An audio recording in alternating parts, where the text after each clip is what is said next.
Tasavvur qilib ko'ring, yer yuzidagi barcha odamlar boy, badavlat va to'kin sochinlikda hayot kechirishadi. Mantiqan va iqtisodiy jihatdan qaraganda bu bo'lishi mumkinmi?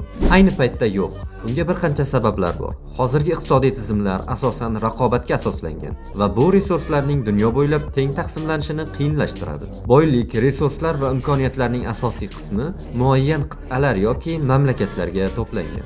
Bunga misol sifatida dunyodagi barcha oltin zaxiralarining 77,5%ni Amerika Qo'shma Shtatlari egallab turganini keltirishimiz mumkin. Tabiiy resurslarga keladigan bo'lsak, ba'zi resurslar tugaydi yoki ularni qayta tiklash qiyin.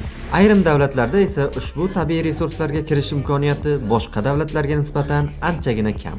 Resurslarni teng taqsimlashga keladigan bo'lsak, bu dunyo bo'yicha siyosiy va iqtisodiy nizolarni yanada kuchaytirishi mumkin. Shu kabi muammolar sababli hozirgi kunda barchaning boy va badavlat yashashi haqiqatdan anchagina yiroq.